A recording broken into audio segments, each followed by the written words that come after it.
무한행복.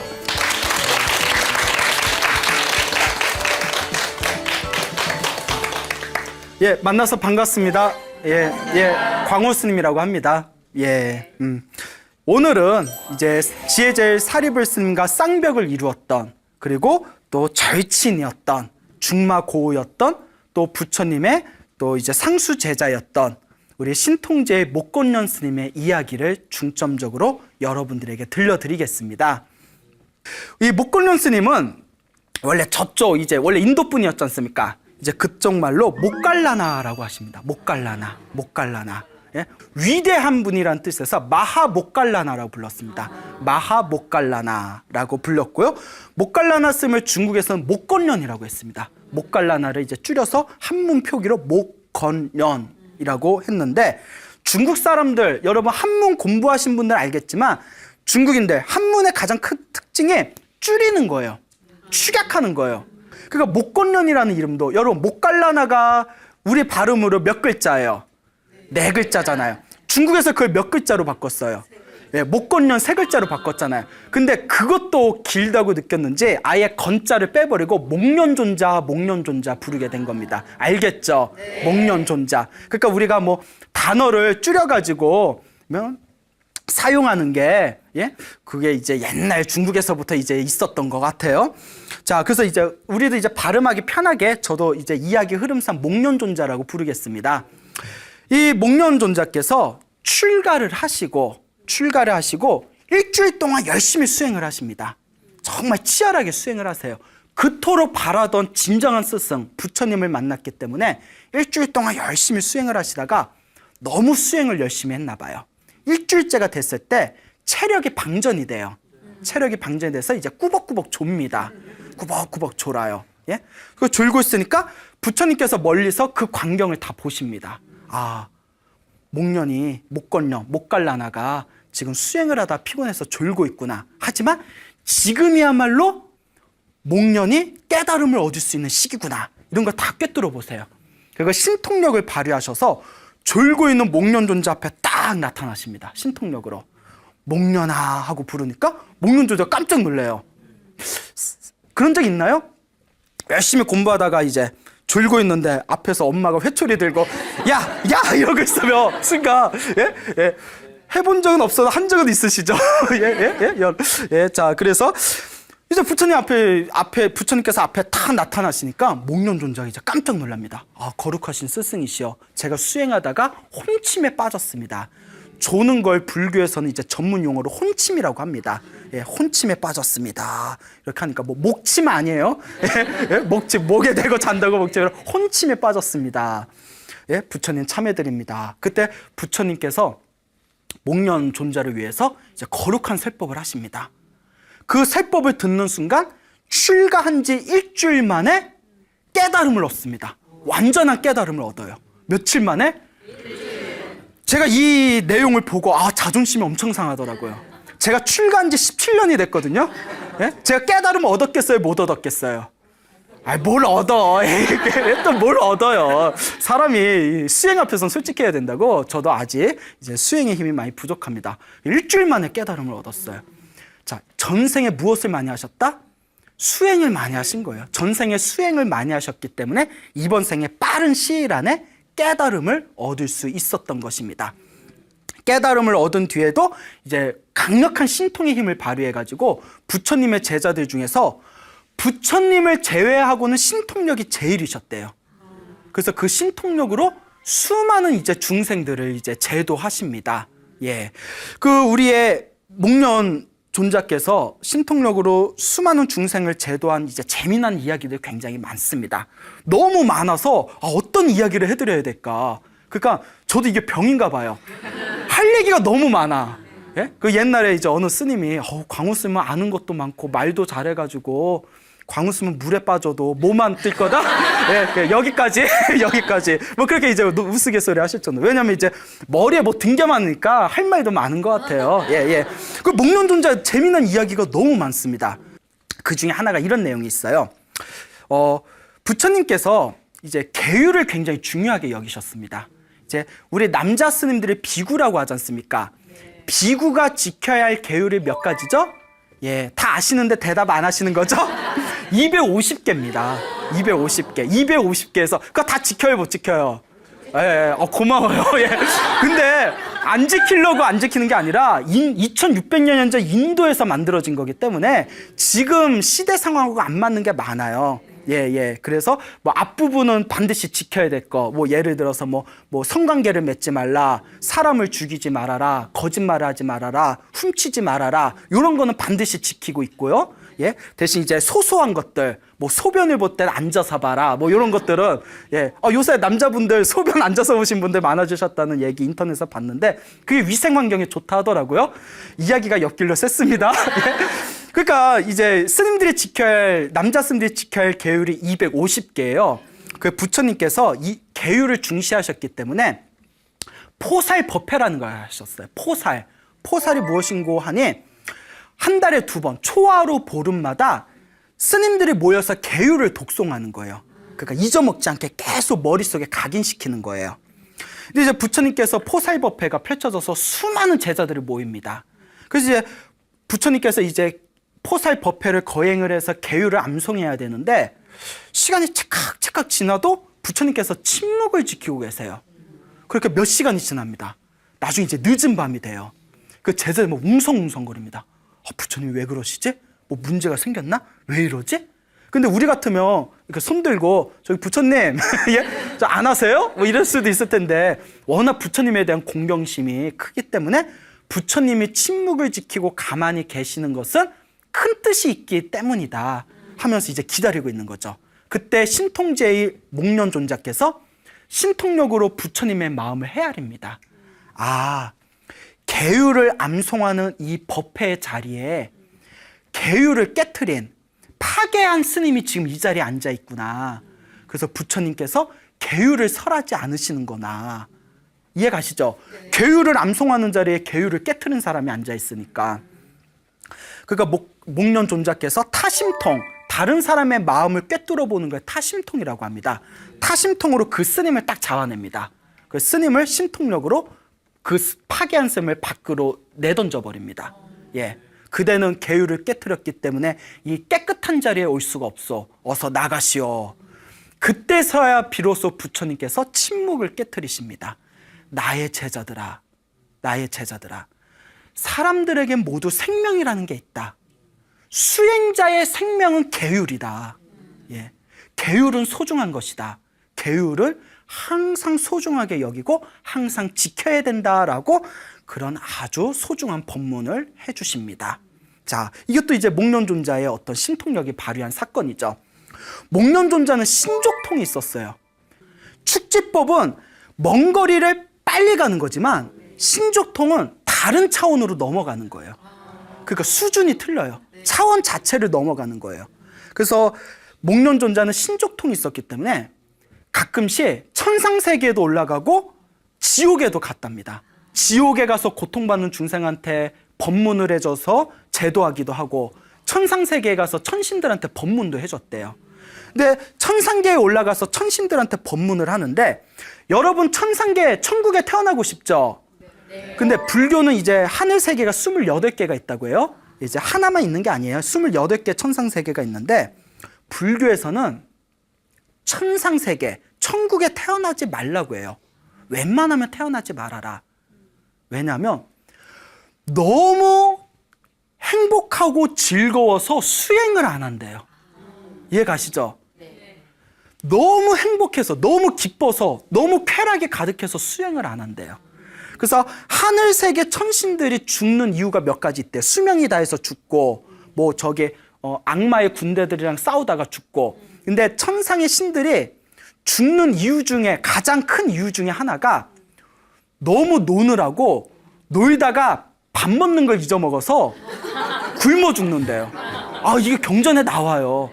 너무 행복해서 노느라고 영양분 섭취하는 거예요. 천상세계도 우리하고는 틀리지만 영양분을 섭취해야 될 거 아닙니까? 굶어 죽는다는 거예요. 놀다가 굶어 죽는다. 가보고 싶죠? 그런데 천상세계에 가면 너무 행복해서 수행을 안 한답니다. 그래서 이런 얘기가 있어요. 목련존자가 이제 목련 스님께서 이제 이렇게 설법을 열심히 해가지고 그 목련존자 그 신도들 중에서 천상세계에 태어난 신도들이 많대요. 그래서 목련존자가 잘 사나 안부나 물어볼 겸 천상세계 딱 가면 인간이었을 때는 스님 하면서 흙바닥에서 절을 하던 그 신도들이 보면 스님 왔어요? 하고 그렇게 지나가더래요. 지나가더래요. 그러니까 너무 편하고 행복해지니까 불법이고 뭐고 이렇게 그런 게 이제 그래서 천국에 너무 오래 있으면 복을 다 까먹으면 죽은 뒤에 안 좋은 데 떨어진대요. 복을 지어서 천국에 태어났지만 천국에서 복을 다 까먹으면 돈 다 떨어지면 어떻게 돼요? 그지 되잖아요. 아유 좋네요. 바로 돌직구네요. 돈이 떨어지면 그지 되듯이 천국에서도 복이 다 떨어지면 밑으로 뚝 떨어진답니다. 그래서 천상세계에서 이제 천신들한테 법문을 해주는데 그 천신들의 왕인 천왕이 있었대요. 하늘세계의 왕이에요. 왕이 얼마나 막 초능력도 있고 막 항상 막 수많은 막 하늘세계 신들을 부하로 거느리고 있으니까 교만하면 하늘을 찌를 거 아니에요. 그 목련종자가 법문을 하는데도 막 거들먹거렸대요. 뭐 건들건들하고 뭐 고스님 뭐 법문 잘하네 뭐 이러면서. 그래서 목련종자가 자기가 기분 나빠서 그런 게 아니라 깨달음을 얻은 성자가 법문을 하는데 저렇게 교만한 마음을 내면 저 천왕은 죽어서 지옥에 떨어지게 될 거다. 그 교만의 악업에 의해서. 그러니까 그 교만한 마음을 꺾어주기 위해서 아끼는 마음에 발가락으로 하늘세계 천궁 있죠. 하늘의 궁전. 천궁을 기둥을 발가락으로 이렇게 흔들었대요. 천궁을 발가락으로 흔드니까 하늘세계가 지진을 일으켰대요. 꽝꽝꽝꽝. 무협지도 이런 무협지가 없더라고. 내가 평소에 무협지를 많이 읽었는데 무슨 바위산을 무너뜨린 것까지는 있었지만 하늘세계 올라가서 발가락으로 하늘세계 궁전의 기둥을 흔드니까 하늘세계가 지진이 일어나서 그때서야 천신이 아이고 내가 목련존자보다 한참 하수구나 하고는 목련존자한테 이렇게 용서를 구했다라는 내용이 나옵니다. 그래서 저도 보고 나서 나도 그래도 여태껏 절에서 수행을 했는데 나도 혹시 하고 이제 절 대웅전에 가가지고 대웅전 기둥 크잖아요. 발로 이렇게 꼼짝꼼짝 발가락만 아프더라고. 그래서 아직 내가 멀었구나. 그런 생각이 든 적이 있습니다. 부처님께서는 항상 새벽에 일어나시면 당신의 천안통으로 제도할 당신과 인연 있는 중생이 어디에 있는가를 이렇게 살펴보셨답니다. 그래서 당신과 인연 있는 제도할 수 있는 중생이 있으면 뭐 신통력으로 가시든 걸어가시든 가셔서 그 중생을 항상 제도를 하셨는데 저기 먼 마을에 꽃이야라는 이름이 꽃이야예요. 꽃이야 아니에요? 요새 막 벚꽃도 피고 목련도 피고 한데 꽃이야라는 이름을 가진 큰 부자가 있는 걸 발견합니다. 근데 이 부자가 엄청난 부자인데 인색해. 완전 구두쇠예요. 완전 구두쇠예요. 그러니까 그 꽃이야, 그러니까 엄청 구두쇠고 아주 인색하지만 과거 전생의 불법, 부처님과 인연이 있기 때문에 이번 생에 제도할 수 있겠구나라는 것을 꿰뚫어 보십니다. 그리고는 목련존자와 인연이 있으니 목련 스님을 보내야 되겠다. 부처님께서 목련을 부르십니다. 목련이요, 저 먼 도시에 꽃이야라는 부자가 있는데 그 구두쇠를 그대가 마땅히 제도하거라 라고 이제 명을 내리십니다. 그래서 부처님의 명을 받들고 신통력으로 그 도시로 이제 날아갔어요. 이제 이 상황을 모르고 꽃이야가 엄청난 구두쇠였답니다. 엄청난 부자임에도 불구하고 여러분 그런 분들 있죠? 돈 많은데 안 쓰는 분들. 그러니까 어느 신도분이 이제 신도분들끼리 이렇게 차 마실 때 있잖아요. 커피 마실 때 그런 얘기 하더라고요. 스님, 제가 이런 마음 일으키면 안 되는데 속상한 게 있어요. 제 수행이 부족한가 봐요. 아니 왜요? 이랬더니 또 이제 리액션 잘 받아줘야 돼. 아니 왜요? 이제 이랬더니 그래. 그러니까 이제 그분이 하시는 말씀이 우리 이렇게 모임이 있는데 그 돈이 없으면 우리도 뭘 안 하는데 집도 잘 사는데 꼭 계산할 때 뭐 커피 마시고 계산하고 할 때 꼭 쏙 빠지는 분이 있다. 그러니까 한두 번이면 그러는데 그게 반복되니까 좀 말이 나온다 이래서 그냥 전생에 저분한테 빚진 게 있나 보다. 내가 전생에 저분한테 많이 얻어먹었나 보다 생각하고 그렇게 이제 하시라고 이제 말씀을 드렸던 적이 있습니다. 그래서 그 꽃이야도 엄청난 부자인데 구두쇠였나 봐요. 여러분 짜파티라고 아세요? 짜파티? 예?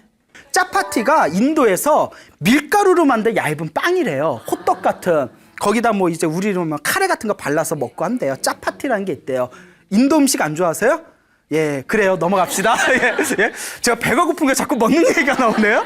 예. 자, 이제 짜파티라는 게 있었는데 너무 그 짜파티가 먹고 싶은 거예요. 그 인도 서민 음식이래요. 비싼 것도 아니고 밀가루로 그냥 반죽해서 얇게 만든 밀가루 반죽한 빵인데 근데 이런 생각이 듭니다. 내가 지금 짜파티를 먹고 싶다 하면 이 집안에 있는 사람들이 다들 같이 먹자고 하겠지? 그러면 분명히 음식 재료를 낭비할 수밖에 없다. 그러니 뭐 하자? 참자. 그러니까 차라리 안 먹고 마는 거야. 아무리 먹고 싶어도 너희들이랑 먹느니 나 그냥 안 먹을래. 너무 배가 고파서 탈진해서 침대에 쓰러집니다. 꼬시아가. 어느 정도 구두쇠인지 알겠죠? 네. 그 부인이 가요. 부인이 딱 가서 여봉, 왜 그래? 어디 아파? 왜 너무 어색했나요? 아, 평소에 이러지 않나요? 뭐 여보봉 막 이러면서 저한테 배우셔야겠다. 예? 예? 부부의 금슬을 위해서 좀 배우셔야겠다. 아, 왜 그래요, 여보? 이러니까 사정 얘기를 합니다. 짜파티를 너무 먹고 싶은데 여기 집안에 있는 사람들이 같이 먹자고 몰려들까 봐 못 먹겠다고. 아이고 이 양반아, 우리가 얼마나 큰 부자인데. 기다리세요. 내가 이 마을 사람들 다 먹을 만큼 짜파티 만들게요. 그거 화를 불끈 내면서 이 사람아, 내가 먹고 싶던데 마을 사람들 거 왜 만드냐고. 그 부인이 알겠어. 그러면 우리 집안 식구들만 먹을 정도로 제가 만들겠습니다. 내가 먹고 싶다는데 집안 사람들 건 또 왜 챙기나 이러는 거예요. 엄청 구두쇠죠. 그러면 당신하고 나하고 애들 것만 만드시다. 왜 당신은 항상 애들을 못 챙겨서 난리야? 내가 중요해, 애들이 중요해. 예, 이러는 거예요. 예. 남 얘기 같지 않죠? 예. 아니, 가끔 남편분들도 자기 부인이 아들만 챙기면 좀 질투난다는 분들이 있어요. 예, 아세요? 예. 그러니까 너무 이제 부인이 황당해서 그러면 여보, 당신하고 나만 먹읍시다. 됐죠? 그 남편이 싹 쳐다보면서 내가 배고프다는데 당신이 왜 껴? 이러는 거예요. 여러분, 우리 감정이입을 한번 해봅시다. 남편이 삼겹살을 먹고 싶대. 그 여보, 내가 삼겹살 사올게. 당신이랑 나랑 같이 구워 먹읍시다. 내가 먹고 싶다는데 당신이 왜 껴? 살 수 있겠어요? 못 살죠. 예. 그래서 생각한 게 꽃이야 부인이 보살이야. 알겠어 해줄게 이러시는 거예요. 그러니까 부인 복은 있어. 부인은 잘 만났네요. 그런 부인은 어디서 만나요? 그렇죠. 그러게 격렬하게 못 살죠. 그러면 여보, 그러면 우리 7층 옥상으로 갑시다. 옥상에서 당신 먹을 만큼만 해줄게. 그래서 7층 옥상으로 올라가고 문을 걸어 잠가요. 혹시라도 누가 올까 봐. 야, 근데 이게 다 나오는 내용이에요. 그러니까 불교 경전이 얼마나 재밌어요. 이런 얘기들이 나오니까. 그러니까 이제 우리로 치면 부침개죠. 짜파티. 이제 부치고 있는데 이 부침개를 이제 목련존자가 이 상황을 다 꿰뚫어 본 겁니다. 신통, 그거 7층 옥상에 딱 이제 내려 쓴 거예요. 근데 뒤에 느낌이 이상해서 인기척이 있어서 딱 쳐다보니까 누가 서 있어요, 뒤에. 목련 스님이 서 있네. 짜증이 확 올라오면서 내가 아무도 못 올라오게 하려고 요 옥상까지 올라와서 문까지 걸어 잠궜는데 저 인간은 어디서 온 거야? 이해가 안 돼. 저 인간 어디서 온 거야? 그때 이제 스님이 싹 보면서 바루를 싹 내밉니다. 스님이 바루를. 이게 중요한 게 있습니다. 부처님 당시에는 신도들한테 밥 좀 주세요라는 말을 절대 못하게 돼 있습니다. 그러면 거지와 무엇이 다르랴? 그냥 입 다물고 바루를 들고 가만히 서 있어서 주면 받고 안 주면 어떡해라? 그냥 다른 집으로 가라. 우리는 거지가 아니다. 뭔 얘기인지 아시죠? 예, 이거 중요한 겁니다. 예. 그러니까 이제 바루를 들고 가만히 서 있으니까 딱 쳐다보니까 주고 싶어요, 안 주고 싶어요? 안 주죠. 여기서 그냥 여기 있습니다 하고 주면 이야기가 재미없겠죠. 당신이 공중으로 솟구치면 모를까? 절대 줄 수 없어 이러는 거예요. 웬걸 신통제일한테 사람을 몰라봤네. 그럼 목련존자 공중으로 솟구친 거 얼마나 쉬워요. 공중으로 솟구쳤어요. 부응하고. 우리 같으면 어떻게 하겠어요? 주죠. 공중을 날아다니고 있는데. 근데 보더니 이 꼬시아도 보통 사람이 아니야. 공중에서 앞뒤로 왔다 갔다 한다면 줄 수 있어도 내가 절대 줄 수 없어. 야, 보통 사람 아니에요.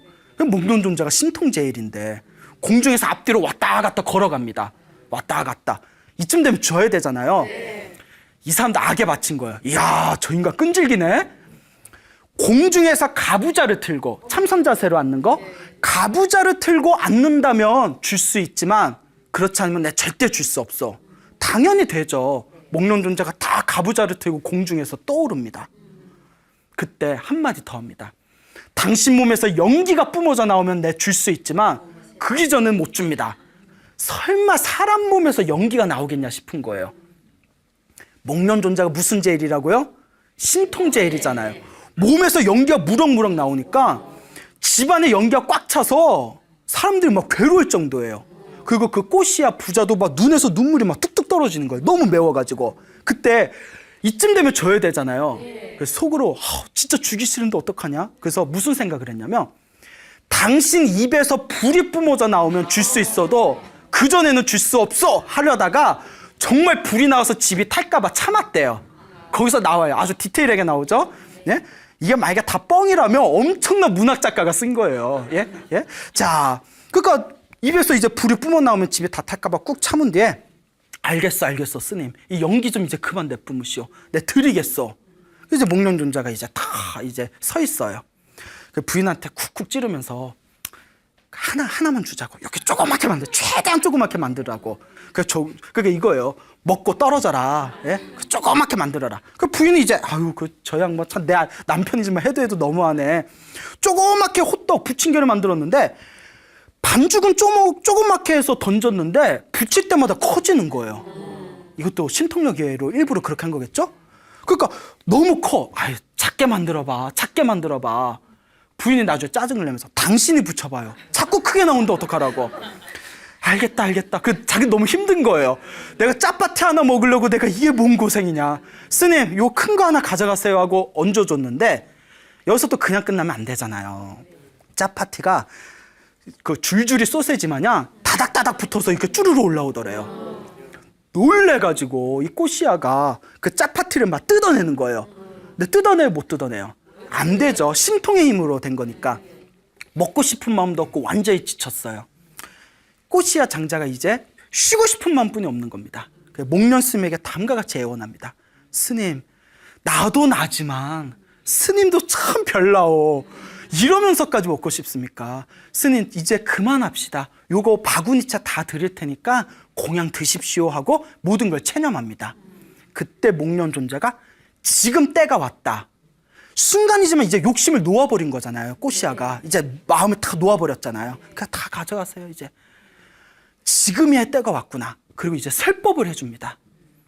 우리 부처님 법에 의하면 공양을 받으면 반드시 설법을 해주게 돼 있습니다. 그러니 이제 설법을 해드리겠습니다. 힘들어 죽겠는데 또 설법을 한다네. 그냥 하세요. 그러면서 이제 복 짓는 거에 대해서 얘기합니다. 꼬시아요, 당신이 이렇게 큰 부자로 태어난 거는 전생에 복을 많이 지어서 태어난 겁니다. 이번 생에 부자로 태어났는데 이렇게 인색하게 살면 다음 생에는 아주 가난하고 비참한 삶을 살게 됩니다. 복을 지으십시오. 자기 업은 자기가 받는 겁니다. 설법을 해주니까 꼬시아가 전생에 불법하고 인연이 있다고 했잖아요. 마음에 숨겨뒀던 마음의 심심이 확 올라옵니다. 믿음의 힘이 올라왔대요. 순간, 스님, 제가 잘못 생각했습니다. 자리를 마련할 테니 오셔서 편하게 공양을 드시지요. 제가 시중 들겠습니다. 자, 이제 목련 존재가 때가 됐구나. 예. 지금 부처님께서 공양을 기다리고 계십니다. 그러지 말고 부처님께 직접 공양을 올리러 갑시다. 그는 이 짜파티와 함께 꿀과 음료수와 다른 반찬까지 좀 같이 챙겨가지고 부처님께 공양 올리러 갑시다 라고 이제 이야기를 합니다. 스님, 너무 좋습니다. 부처님께 직접 공양을 올리는 이 영광을 주시다니 너무 고맙습니다. 그냥 제가 준비하겠습니다. 이렇게 넉넉하게 준비를 했어요. 근데 스님, 어디로 가면 됩니까? 그 하는 얘기가, 저 제따와나 사원에 계십니다. 스님, 너무 그곳은 멉니다. 아니 스님, 거기까지 저희가 어떻게 갑니까? 너무 먼 도시에 계십니다. 그때 목련 존재가 이와 같이 얘기합니다. 당신이 정말 진정으로 원하기만 한다면, 당신이 진심으로 원한다면, 정말 부처님께 공양을 올리고자 한다면 빨리 빠른 속도로 순식간에 갈 수 있습니다. 그때 이제 심심이 복받친 이 꼬시아가 무릎을 꿇고 합장합니다. 저는 진정으로 부처님께 공양을 직접 올리고 싶습니다. 진정 그러하기를 발언합니다 하는 순간, 여러분, 간절히 원하면 우주가 도와준다 이런 얘기 있지 않습니까? 근데 뭐 우주가 도와주지는 않았고, 이와 같이 말이 끝나기도 무섭게 목련 존재가 신통력을 부려서 7층 옥상을 통째로 제따와나 사원으로 날아갔다고 합니다. 부처님께 다 예배를 드리고 부처님과 그곳에 있는 수백 명의 스님들에게 공양을 올립니다. 그런데 공양을 다 올리고 있는데 이제 요 꼬시아가 걱정을 하는 거예요. 이렇게 스님이 많으실 줄 알았으면 더 준비할 걸. 이거 부족하면 어떡하지? 부족하면 어떡하지? 근데 놀라운 일이 생깁니다. 부처님과 스님들께 공양을 다 올리고 사원에서 일해주는 일반인들에게까지 공양을 다 올렸는데도 짜파티가 남아있더래요.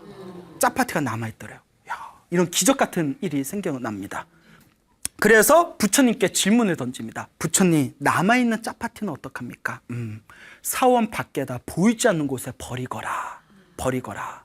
그래서 남아있는 수백 명의 스님한테도 다 공양을 올렸는데도 그대로 남아있는 짜파티를 사원 밖에 동굴에다 버렸답니다.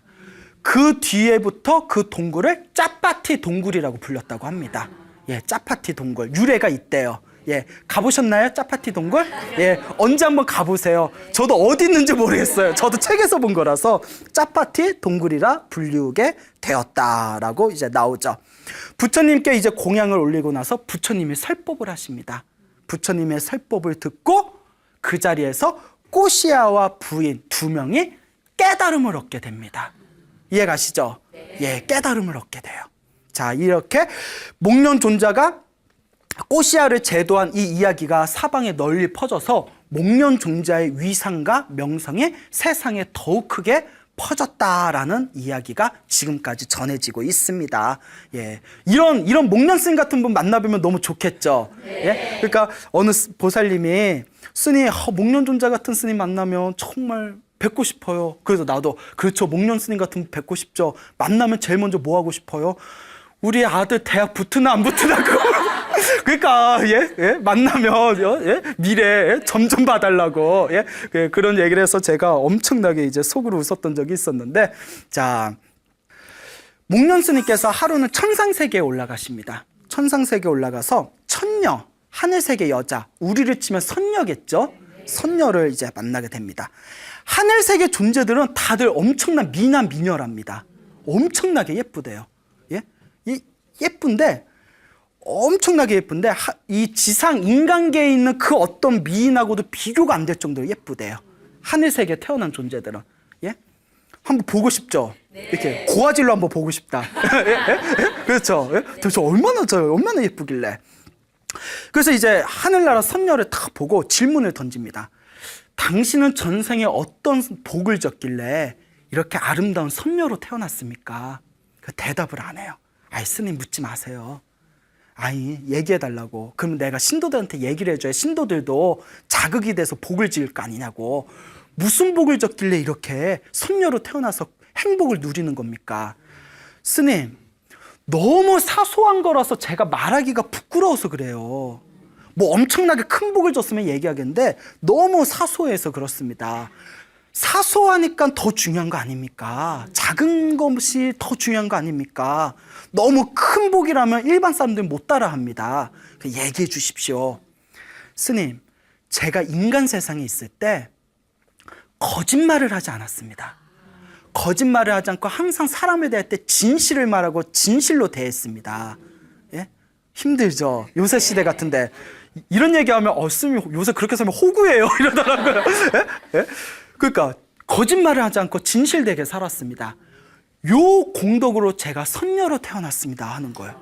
이야. 그리고 이제 또 다른 선녀를 만났어요. 선녀님은 전생에 어떤 복을 졌길래 여기 하늘세계에 태어났습니까? 스님, 저는 머나먼 과거 전생에 인간이었을 때 제가 하인이었고 모시던 주인이 있었습니다. 주인이 손찌검을 하고 그렇게 저를 때렸습니다. 그렇죠. 근데 이런 이야기를 하는 거예요. 분노가 치밀고 화가 올라올 때마다 항상 그 화를 가라앉히고 화를 내지 않았습니다. 평소에 화를 내지 않았던 복으로 하늘색에 태어났습니다. 요새 그렇게 살면 뭐예요? 바보예요. 예. 또 이제 다른 선녀를 찾아갑니다. 당신은 어떤 복을 줬습니까? 당신은 어떤 복을 줬습니까? 이거는 여러분들도 다들 실천할 수 있는 거예요. 스님, 저는 사탕수수밭에서 밭일하던 하인이었는데 스님께서 지나가시는 모습을 보고 스님이 출출하실까 봐 제가 사탕수수 한 줄기를 스님께 진심으로 공경하는 마음으로 사탕수수 몇 다발 한 줄기를 올렸을 뿐인데 눈 떠보니까, 죽고서 나서 눈 떠보니까 하늘색에 태어났습니다 하는 거예요. 사탕수수 한 줄기. 또 다른 선녀한테 물어보니까 스님, 저도 말하기 부끄러운데 스님이 탁발을 나오셨길래 제가 너무 드릴 게 없어서, 너무 가난하고 드릴 게 없어서 그냥 심어놓은 무 하나 뜯어가지고 무 하나 올렸는데 죽고 나서 눈 떠보니 하늘색에 태어났습니다. 무 한 조각, 무 한 다발, 무 한 덩어리. 요새 얼마인가? 무값 좀 올랐다는데? 그래봤자 몇천 원이잖아요. 예. 스님, 저는 더 부끄럽습니다. 저는 집에 밭도 없고 무도 없어서 제가 먹으려고 따놓은 조그만 나무 열매 하나를 지나가는 스님한테 올렸을 뿐인데 그 공덕으로 저는 하늘색에 태어났습니다. 목련 스님이 지상으로 내려옵니다. 부처님께 이제 절을 올립니다. 부처님께 이제 절을 올린 뒤에 거룩하신 세존이시여, 이렇게 자그마한 복을 지은 것으로도 하늘색에 태어날 수 있는 겁니까? 여러분도 순간 그런 생각 들었죠? 아니 뭐 무한답을 주고 사탕 한 줄기 주고, 그러니까 제 속된 말로 겁나 쉬워. 그렇잖아요. 뭐 어려운 말 쓸 필요 없어요. 겁나 쉽잖아요. 예? 부처님, 그러니까 목련존자도 황당한 거예요. 이렇게 작은 복으로도 하늘색에 태어난단 말입니까? 부처님은 무엇이라고 하셨을까요? 된다 안 된다 얘기하시지 않았습니다. 이렇게 대답하십니다. 목련아, 네가 직접 물어보고 네가 직접 듣지 않았느냐. 목련존자가 부처님 앞에서 무릎을 꿇고 합장하고 다음과 같이 얘기합니다. 자그마한 복으로도 공경하는 마음으로, 착한 마음으로 자그마한 복이라도 짓는다면 하늘색에 태어나는 복이 될 수 있다는 것을 저는 확신합니다. 그리고 부처님께서 그 말씀을 듣고 다음과 같은 개송을 설하십니다. 진실을 말하고 화를 내지 않고 작은 것이라도 사람들에게 베풀 수 있다면 이 세 가지 일만으로도 마땅히 하늘색에 태어날 수 있으리. 제가 그래서 이 법문을 너무 좋아해요.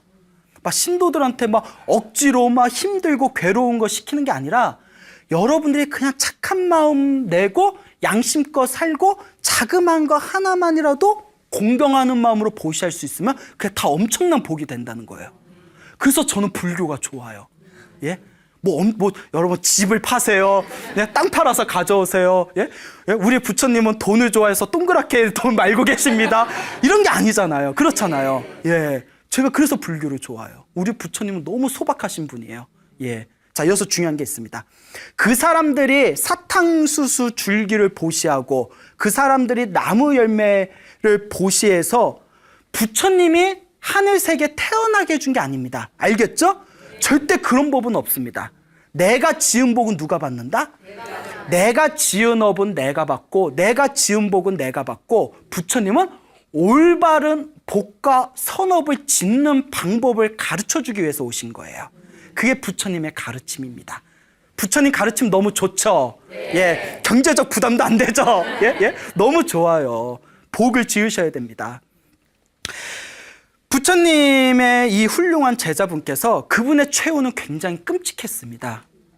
아주 중요한 부분입니다. 이교도들, 다른 종교를 믿는 이교도들이 모입니다.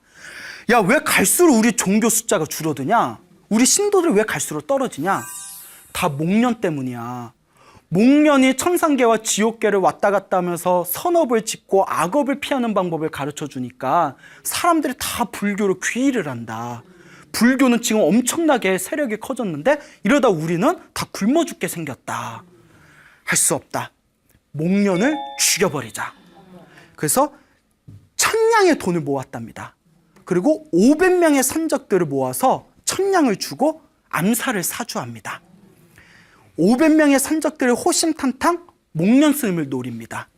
목련스님을 죽이고자 했으나 죽여요, 못 죽여요? 신통력으로 그 피해 다니셨기 때문에 죽일 수가 없었대요.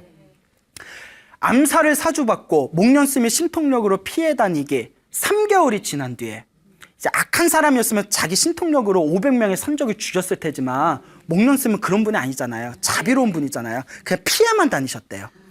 3개월이 지나고 나서 드디어 때가 왔음을 아십니다.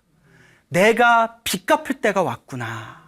그리고 신통력을 멈추시고 산적들에게 순순히 붙잡히십니다. 산적들이 이제 지들이 잘나서 잡은 줄 알겠죠? 사정없이 몸뚱이질을 합니다.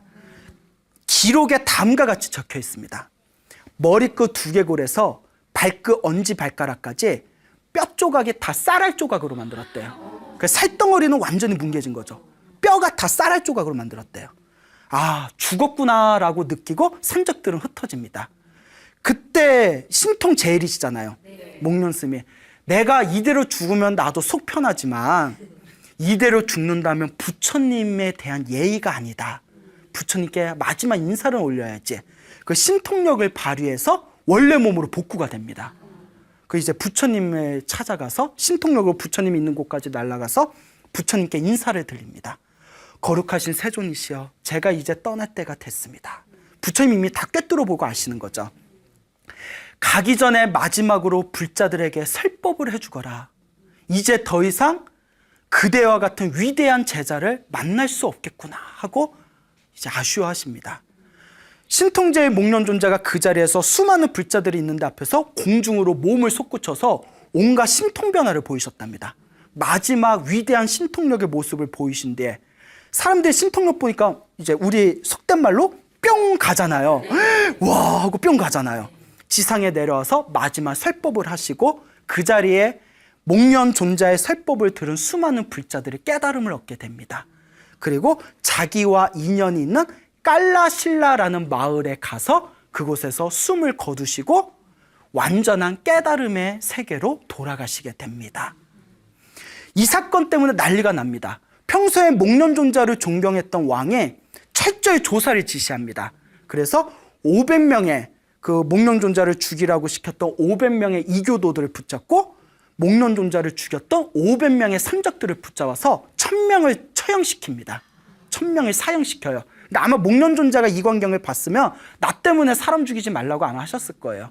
하지만 왕이 너무 화가 나서 내가 존경하는 목련스님을 죽이다니 1000명을 처형을 시키게 되죠. 그리고 또 난리가 나요. 부처님 법은 더 이상 믿을 수가 없다. 목련존자는 위대하신 분이었다. 부처님은 항상 인과응보를 얘기하는데 저렇게 위대하신 분이 어떻게 저렇게 끔찍하게 죽을 수가 있단 말인가? 여러분들 그런 생각 들죠? 부처님이 이와 같이 말씀하십니다. 이번 생만 보면 니들 말이 맞다. 그런데 나의 제자들아, 다음 과거 전생의 목련존자의 행실을 보면 이 모든 게 이해될 것이다. 나의 말을 들어보거라. 내 말을 듣고 의심을 풀거라. Listen. 예? 부처님께서 다음과 같이 말씀하십니다.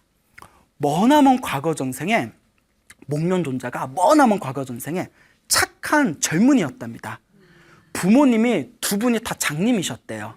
장님, 눈이 먼 봉사인 부모님을 모시고 착하게 살았는데 이제 결혼을 했어요. 여자가 처음에는 착한 것 같았는데 나중에 막 짜증을 내기 시작해요. 시부모님 모시고 사는 게 너무 힘들어서.